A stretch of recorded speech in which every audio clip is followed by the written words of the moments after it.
Good afternoon. It really is an amazing opportunity to participate in this forum. I want to thank Mark and the Social Service Review, AASWSW, SWR.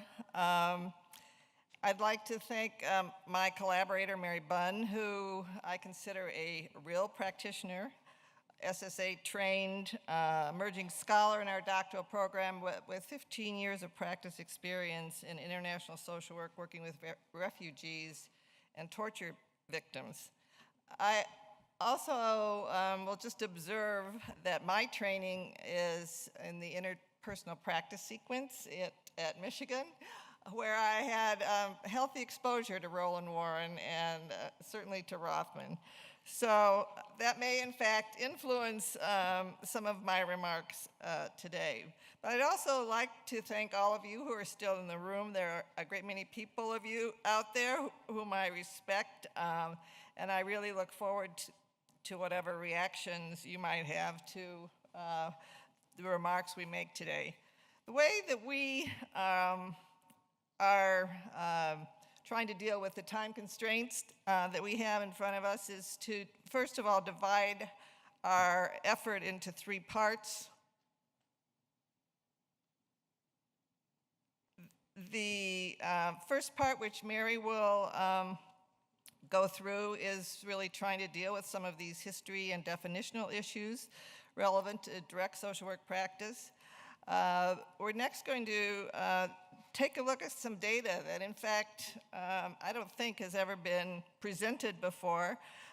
Data related to what are the specific tasks of direct practice social work, and what is the knowledge base and research that informs the work that social workers do. And finally, we'll try to do what Mark asked and project forward what these findings may mean for the future of direct social work practice.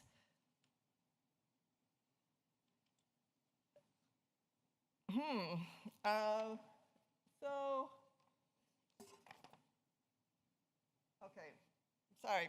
I thought this, we may have gotten the wrong slide in here, but basically the take-home message is that when we think about professions, we think of them, all professions, as defined by the tasks that they do and the knowledge base that informs those tasks. We are thinking about social work profession, and really this is true of all professions, as essentially vertically integrated. Direct practice, administration, community organization, and policy. And implicit in what we're talking about is that it's really not possible to talk about one method without considering the others. Finally, the results of our presentation will bring forward some realities of direct practice social work, which first and foremost, the evidence shows mental health and child welfare are major practice areas, but the range of practice areas that we're operating in now is really quite numerous and growing and changing. The other issue that our data show is that, depending on what data you look at, 1/2 to 2/3 of our graduates report direct practice as their primary method. So that statistic in particular seems to be a bit contested if you listen to the presentations today, and I hope we can talk about that. And the data we have, all CSWE data are showing that micro and macro practice, the students we train in those two areas are growing at a comparable rate. We are in a growth industry in social work. Practitioners, in terms of the data that they use, report both conceptual and instrumental knowledge. And when you look at what knowledge practitioners report that they use, they really cite the value of both conceptual as well as instrumental knowledge. So now I'm going to turn it over to Mary to talk a bit about definition and history, and we'll try to stay on time. Thank you. My name's Mary Bunn, and I'm very happy to be here today.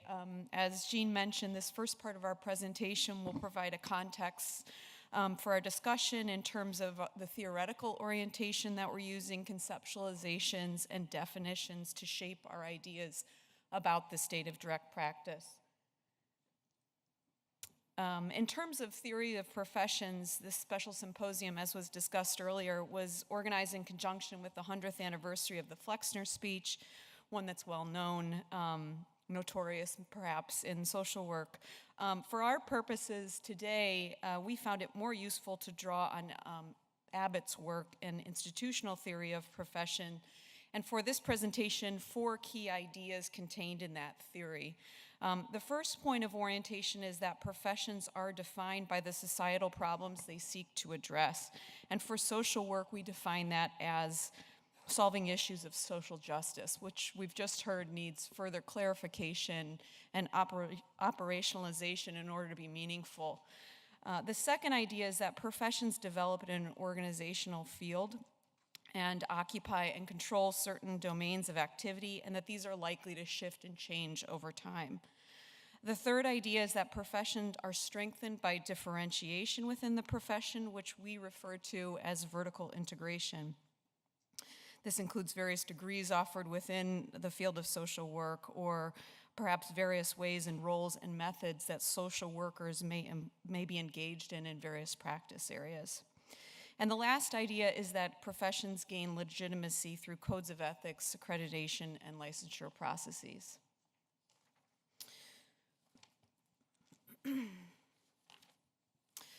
We wanted to note that, which has been noted already so far, that this conference has conceptualized direct practice as a method. However, we use this graphic as a way to highlight the fact that there are many entry points into thinking about and conceptualizing direct practice, including by population, practice area, and even setting of practice. And we may, for our future work on this presentation, want to update this graphic that we use for today to include emerging areas of social work direct practice, such as criminal justice, violence prevention, international social work, human rights, training and supervising community members and paraprofessionals. Far from the presumption of direct practice as a narrow concept definition, we are thinking about it as a multifaceted method that inherently requires engagement at multiple levels, including micro, meso, and macro. And we find some resonance with this idea in the NASW definition of direct practice, which we're sharing today. So now we want to shift and look ever so briefly at the history of social work direct practice and highlight some key contributions that have had an enduring effect on how we approach services.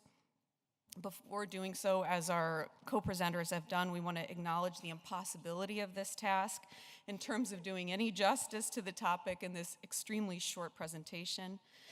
And I want to also indicate that we're departing very briefly in this section from the more integrative conceptualization of direct practice that we've just discussed and focus on social work authors fitting within a more narrow conceptualization of direct practice. For the purpose of this presentation, we've divided the approximately 100-year history of social work direct practice into 3 major waves, which we have chosen to call early notions of helping, refining direct practice, and increasing effectiveness of practice. So assuming that you can even read the slide, given how dense it is, we want to highlight just a few ideas for today.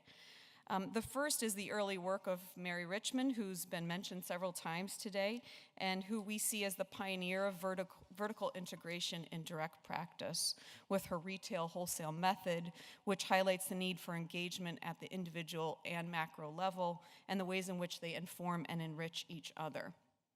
Second, looking across the initial history of direct practice contributions, we see that there's an ebb and flow in terms of the extent to which this integrated view, this more holistic, multifaceted view of direct practice is reflected versus a more narrow and specialized formulation.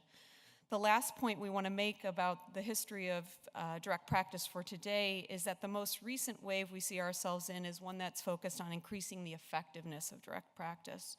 And this has certainly changed. It has had important contributions in terms of the way and the rigor we bring to the measurement of interventions, the role of research methods in delivering services, and also acknowledge that there are ways in which our focus on effectiveness in direct practice and direct practice research has drawn attention away from other important areas of focus, such as process and mechanisms of change and systems level outcomes.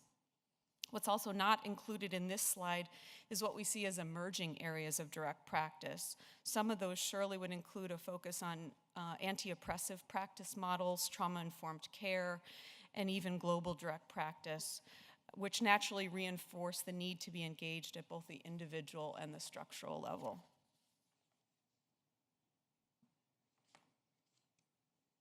Make sure. Oop.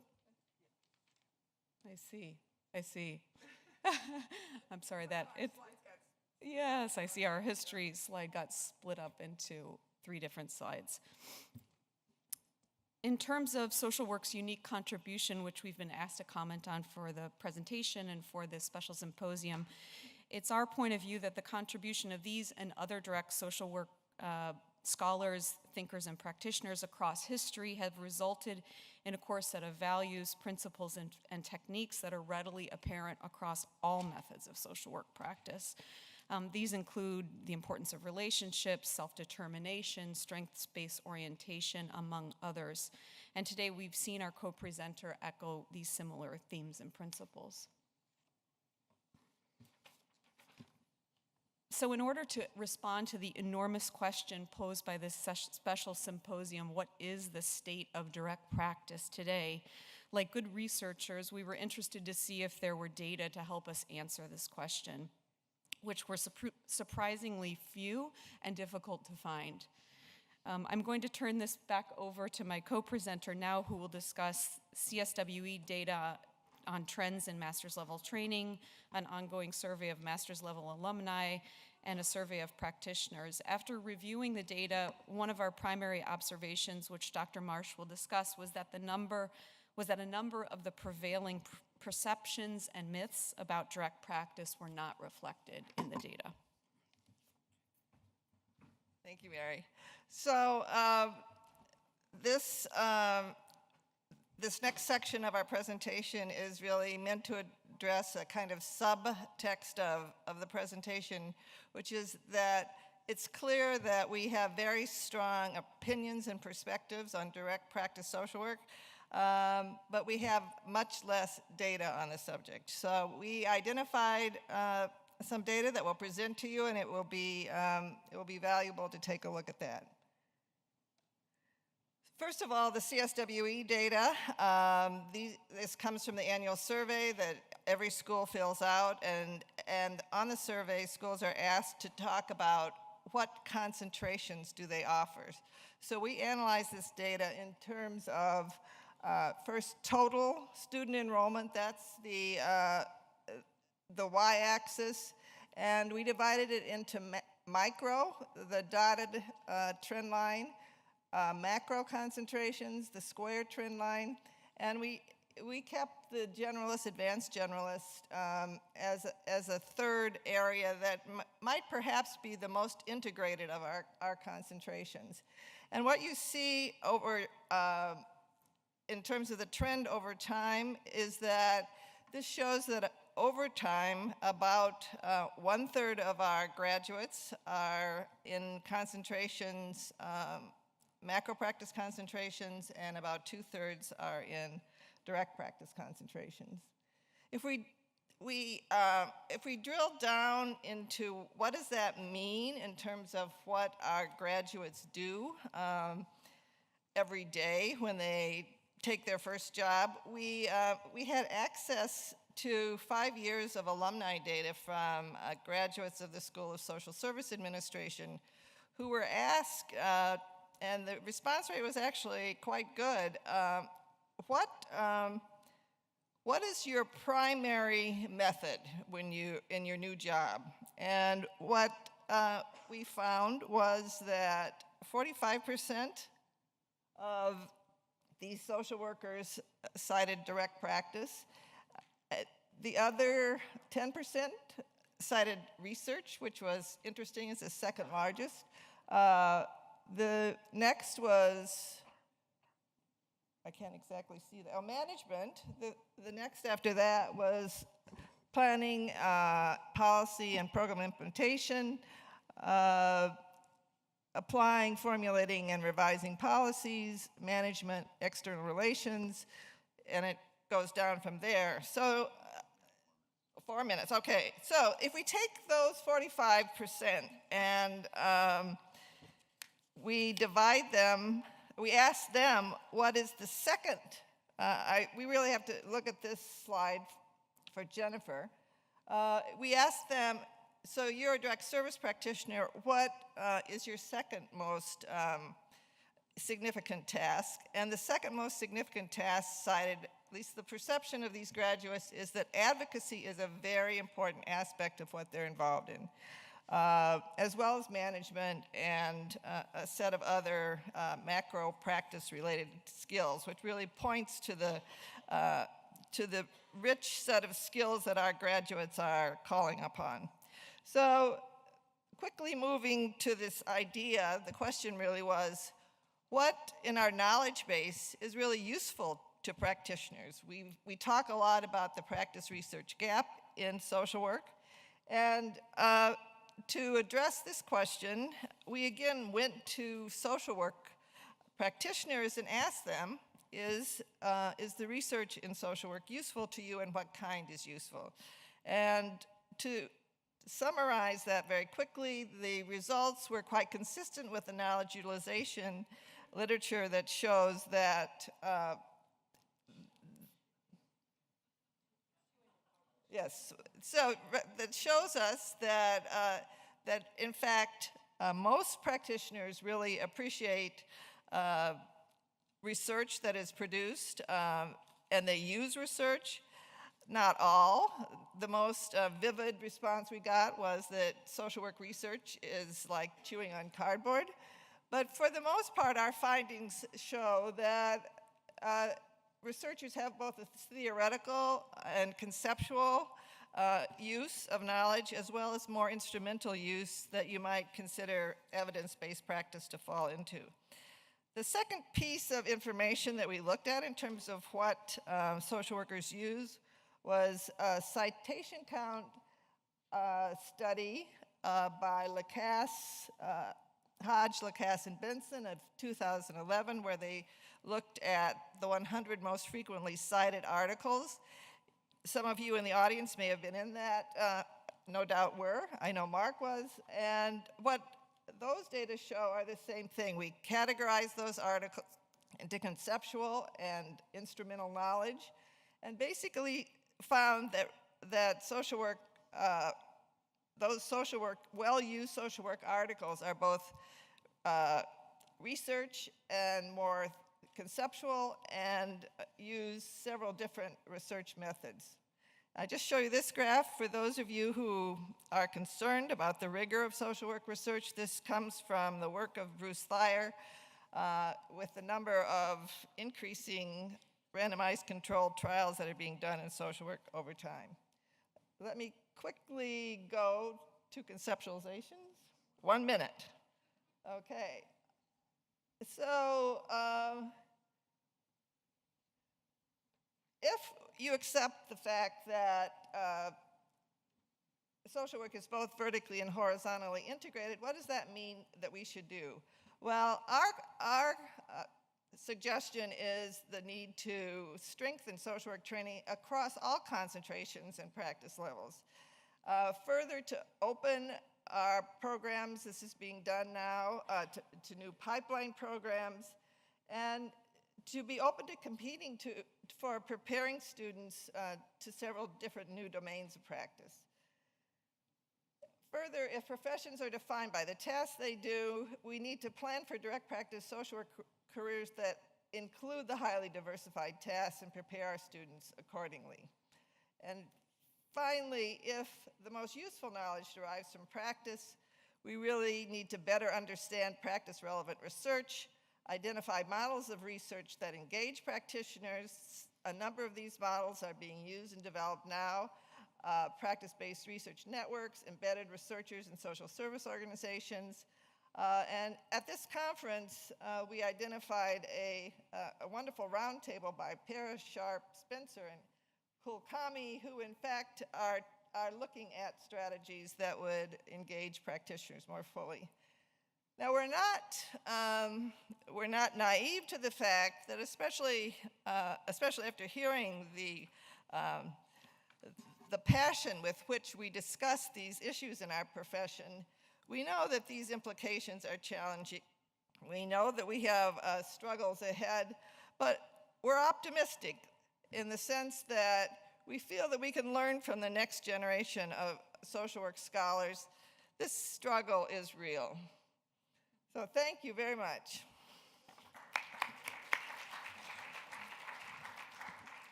Well, first, I would like to acknowledge the land we stand on in the spirit that we started this SOAR conference with the grant entry and Dr. Linda Smith's talk. We stand on the land of original land of Piscataway people. I'm here as a visitor from what is now known as Canada. It's important for me to recognize where we are and where we come from. So we claim our rightful knowledge for what we do as who we are and social workers and social work researchers. I come from Japan, and I look kind of young, but in 1986, I started my journey as a social worker in social work undergraduate school in Japan.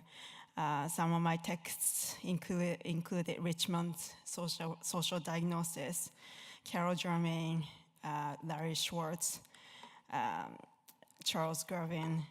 I also read some of that stuff with Alex Kitterman, and led me to study group work in master's program in Japan. However, in my field practicum, I was told that I should forget everything I learned in school and just focus on what I can learn from the field. So this was my introduction to what I was going to find about the division between the research and the field, or the research and the practice, and also the expert model of social work knowledge and the reality of what may be going on elsewhere. So I will come back to that point. I was really fascinated by reading the PowerPoints that Jeanne and Mary provided for me earlier, and I'm going to respond to that first and come back to some of these points later. So overall pictures I got was more questions than the answers. So what's really the role of direct social worker? And so to the extent that also this is a larger question, what is really a direct social work? And do we really have a sufficient knowledge to support this changing endeavor, what we know as social work profession? If not, what can we do? Do we need different tools for knowledge creation? And one of the implications they had put forward was, if vertical and horizontal integration strengthen the profession, what can we do? Examine EPAS from CSW would be one of them. And guidance can be found in probably some of the traditional practices, including indigenous training, healing practices, and also social work practices in other countries. I find Janet Finn's just practice to be very helpful in integrating micro to macro practices really well, from building on our social work knowledge base, but also bringing in many different knowledge bases from the global south as well. For example, many communities have unit of practice, unit of knowledge, unit of analysis as community, not individual. So we start from community, and from smaller unit, it may be families or individuals. Larger unit may be societies and so forth, but we don't start from individuals. So that itself would be a very different way of looking at the world. If professions are defined by the tasks they do, then we may not be defining our professions really well. And we need to really critically reflect on social work education. And really, Jeanne and Mary's paper really call us to wake up and really do self-reflection. So do we really know what we are doing? Continue to challenge a century-old and force the dichotomy of micro and macro divide, which has been talked about already. And also more teaching materials to address that. And if the most useful knowledge derives from the practice, and if we are not capturing that well, even though with our best efforts so far, what can we do? Broaden tools to capture our knowledge, stories, art. There are many ways to capture our knowledge. We may not be counting them as evidence. Can we broaden the evidence? We examine the nature of our knowledge. Master knowledge, common sense. Common sense is tricky because that comes under our skin. We need to take that out and re-examine. It's really important to be challenged in our common sense. And if most effective dissemination source is not the journal article, this is really tricky too. And Linda Smith had some guidance also in our the opening plenary during the SWOR conference. And it's urgent, she calls us. Also, so this is Linda Smith's quote from her book, that globalization of knowledge and Western culture constantly reaffirms the West view of itself as the center of legitimate knowledge, the arbitrary of what counts as knowledge and the source of civilized knowledge. This is what we also hold. And I'm not immune to this. I'm also acculturated into this, assimilated into this. So I can't say I'm free from this either. And it's really urgent to look to different ways of knowing, decolonizing our knowledge base. And this is a process. We can't do it overnight. Documenting local and indigenous knowledges. So this is very important. And urgency of theory is also called for by Bell Hooks. I came to theory because I was hurting. The pain within me was so intense that I could not go on living. I came to theory desperate, wanting to comprehend, to grasp what was happening around and within me. Most importantly, I wanted to make the hurt go away. I saw in theory a location for healing. So theory is not this ground thing. Theory can be different kinds of way, systematic way of understanding the phenomena or experience, human experience. And theories may not be accounting for what people are going through. We need more relevant theory. We need more relevant knowledges out there. And maybe social work evidence that we know may not be counting for that. Actually, I see many social work students when I teach social justice research class who come out of evidence-based research, evidence-based practice class, saying that, I don't like research anymore. I don't like research, and I need to spend 3 weeks, 4 weeks with them before I can really talk about research, because they feel that evidence was randomized controlled trials. And no, it's not that. There are many different kinds of knowledges, evidence, but it's really need to massage that. And we don't want to stuck in that. We don't want to be stuck in that place. Personal relevance for me is that I also was well assimilated into that way of thinking. So when I was met with my grandfather at my grandmother's funeral, he was wailing and the mourning my grandmother's passing. And he was like obviously so distressed. And when I looked at him flying to Japan, oh my God, like that's unlike Japanese men, is what I thought. That was my first thinking. And that was shocking to me because later I thought, oh my God, I started thinking like white people too. So I thought through the whiteness, gaze through white eyes to think about my people because I was so used to it in classrooms. Oh, you're asking me about Japanese people. Let me tell you, these are Japanese people. So that was my way of survival in classrooms where my way of knowing or my way of being were not legitimized. So after a few years of doing it so well that I didn't know how to know my own people, my family member. So common sense needs to be challenged. This is some of the things I do, theater projects that also led to helping to create policy, human rights policy in a provincial level. However, these things don't count in reward system, in the promotion annual. Like, oh, that's nice, that's cute. I mean, it's a little more than that, but it's not a journal article until it's written down. It's not, website doesn't really, it's not number. So federal grants, peer-reviewed articles, those are things that are measurable. It's not about faculty or social work, or it's a dean, or it's not like that. It's a huge academic industrial complex that have the grasp on this. So, how can we push back so that we can create a knowledge that matters, the knowledge that is relevant to us, that's to practice, that's to people, so that social work practice can stay relevant and we can be in this field. And inherent dilemma in social work is that, it's a charity to enterprise. You have Michael Rush here. And we are in enterprise. We need to act in the enterprise. And so there's an inherent dilemma.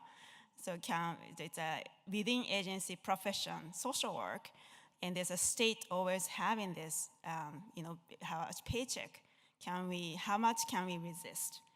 And social work also have to have standard by professionalizing its profession. It's our endeavor. There's a create helper and helpee that also creates us versus them. So those are fundamental dilemmas we operate from. So then should we deprofessionalize? And so those are the debates that we also had 100 years ago between Jeanne Adams and Mayor Richmond. Should we revisit that kind of debate? And this is global definition of social work profession. I highlighted things that matter to me and I think to this discussion. Social justice, which I understand needs to be problematized and discussed further. Human rights, respect for diversities, not just lip service, but diverse knowledges. And can we really unsettle our knowledge base and listen to broaden things that we don't know? Indigenous knowledges. So that's it. Thank you so much.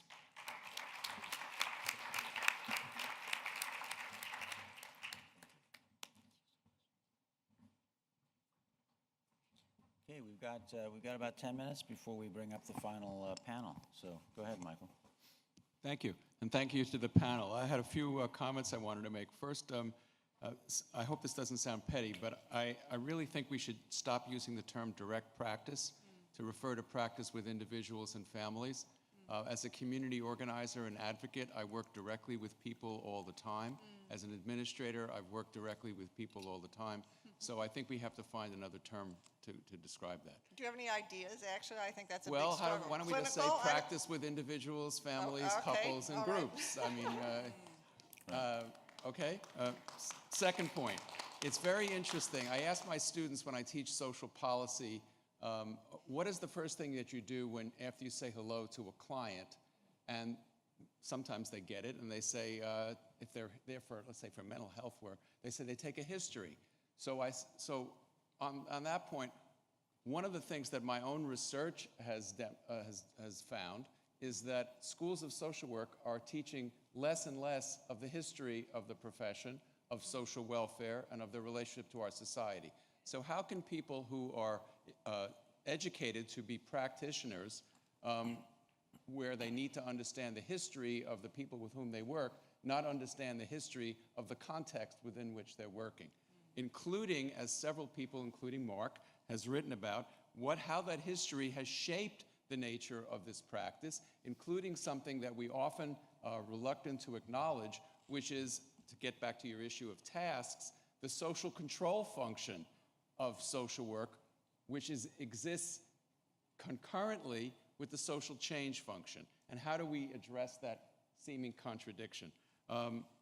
Last point, and that is, from my experience at a half a dozen universities, I'm the definition of a social work professional vagabond, that generalist or advanced generalist practice is really code for working with individuals, families, and groups with a slight veneer of community practice. I have gone into agencies as a field liaison or as a research consultant in which I meet practitioners who are supposed to be teaching our first-year students a generalist model. And these are very experienced practitioners who cannot figure out a macro practice assignment for first-year students when they've been in major agencies for 20 or 30 years. Now, I'm there for 10 seconds, and I'm not saying this to pat myself on the back, and I can come up with 10 assignments without even blinking an eye. So what is going on here in terms of our self-delusion of thinking that generalist practice equals this vertical integration that I think you justifiably pointed out is necessary? So I think that there are some issues that if we're going to be self-effacing, we need to acknowledge remain challenges for our field that I don't think we're addressing in a totally self-honest way. But thank you for your presentation. Thank you. Anybody want to respond? Any of the panelists want to respond? I completely agree with your with your analysis, and I think that we have a lot of work to do. The dilemma that we tried to address, and Mary may be able to speak to this, is that all of our schools are different. So I know that in our direct practice, clinical, interpersonal practice, work with individuals, families, and groups, sequence, finding, even though it's not generalist, but finding a set of assignments that enable our graduates to develop skills at all of those levels of practice is a challenge that we've done it different ways in different times, but it's part of the curricular challenge. Do you want to say more about that as a teacher? Not this moment. Okay.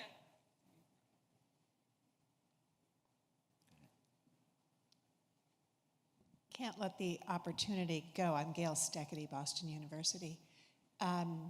It seems to me that one of the important things, we've had an afternoon in which we had a number of what we've commonly grouped as macro-type approaches, with the final one occupying 25% of the time being the individual families, groups, practices, that it's very important that we be clear that we are training very large numbers of students. In fact, the largest profession, as I understand it, that actually delivers those individual family group experiences for people, that these are very, very important responsibilities. They interface, obviously, with our value systems, our social justice issues, the larger societal factors that affect this, the policies, the communities that they live in, and so forth.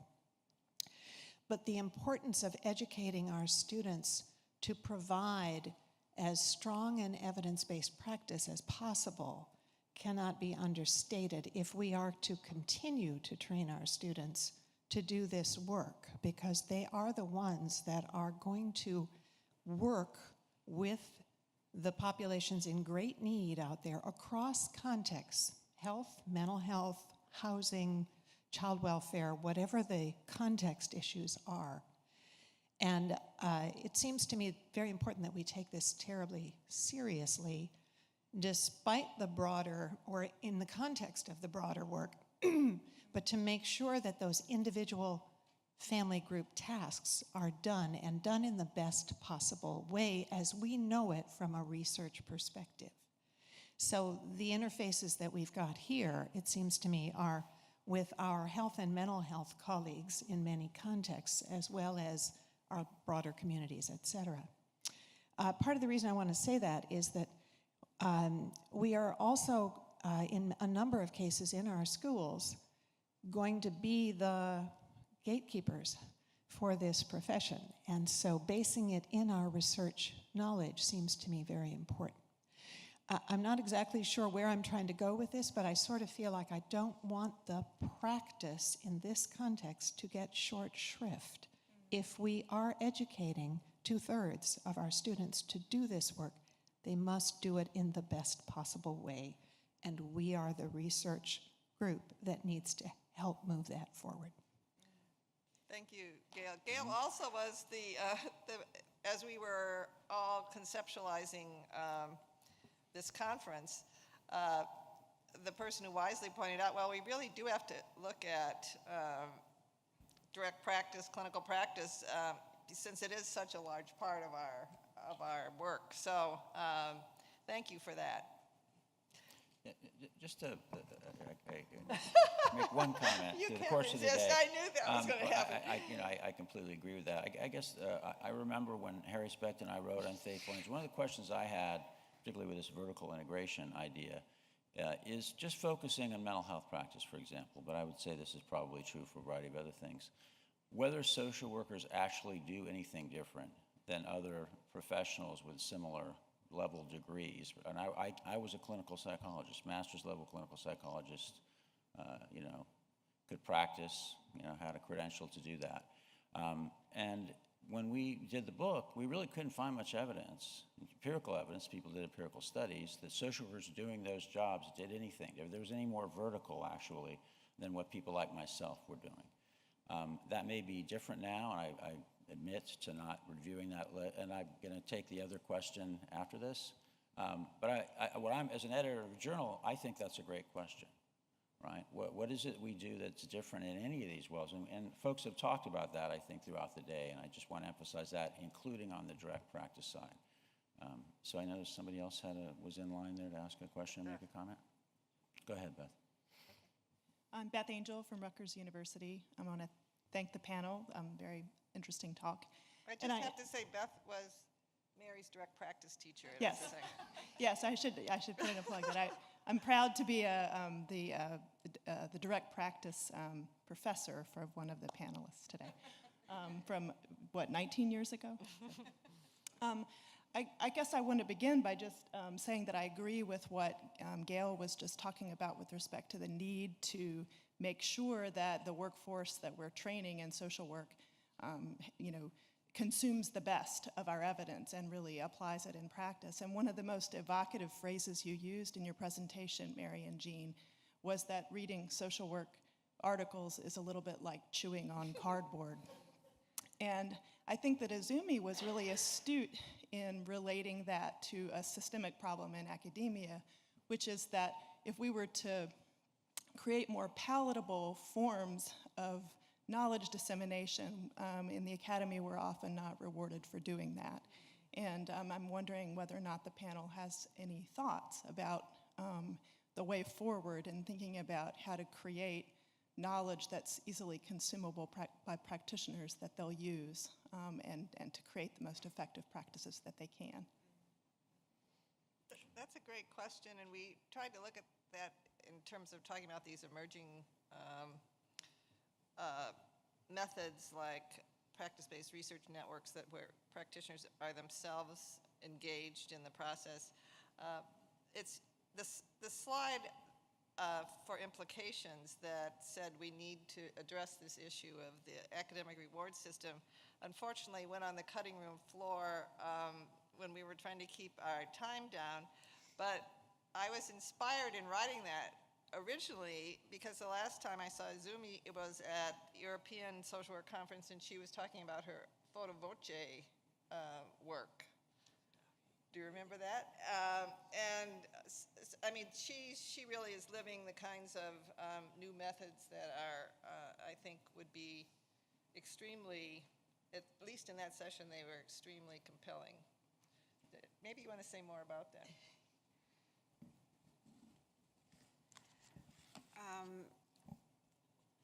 I think doing is not a difficult part, but creating the space to do so is not, it's not easy. So I'm sure there are deans and directors sitting in this room, and you get tremendous pressure from the university structure to get, whatever many grants, how many grants to sustain this. For example, in Marsh school, our university has been more and more decentralized. So faculty of social work needs to raise more money, meaning the fundraising has become more important, and individual faculty members getting external grants are more important. In Canada, I'm situated in Canada now, and Canada is more, gets more social funding from, for universities. However, it's still so. It's more capitalistic, neoliberal model of university operating. So in that kind of climate, it's very difficult to create space and time for faculty members to be engaged in things that do not lead to products that lead to money or like currency in knowledge production, sort of a university structure, which is called academic industrial complex. So that I think how to do creation of different kinds of knowledges. That part I can give you different ideas. Like I can give you a workshop just now. That's not going to be difficult because there are so many exciting people doing many different exciting work. But the pity part right now is that is now extra time, extra work that people need to take on, or people after 10 years will just decide, okay, I'm gonna be assuming this, I'm gonna be non-productive faculty person, just dedicating my time to work with the community and take up this work and do this, and when I feel like it, I'll write peer-reviewed publication so that I can appease my institutional requirements. But, the kinds of work that really create the relevant knowledge and create the kinds of stuff that people can use readily might need much more time than that knowledge the university can support right away. So I think it's complex, the answers are complex, and I wish that there would be more space. And maybe department level, faculty level, school level, there could be knowledge mobilization person that can be hired. Like a social media person can help with knowledge mobilization, like write Twitter feed or write op-ed or write things like that. I think those things might be in place already, but when I was able to get help of writing op-ed from somebody, that was so helpful because I didn't know how to write op-ed, but so like artists, I hire artists to work with me, and if there are centers or knowledge creation center to help me with the facilitation of working with artists, that'd be helpful. I'm gonna be working on creating cartoons. Somebody said cartoons earlier, so if there's university could have a knowledge mobilization center to sort of go, and it's like a science shop. You just drop in and brainstorm and work on that kind of stuff. And if that can be counted also as social responsibility medal or unit that you can also count as in the annual review, that would be fantastic. Okay, let's thank Jeanne and Mary and Izumi for that.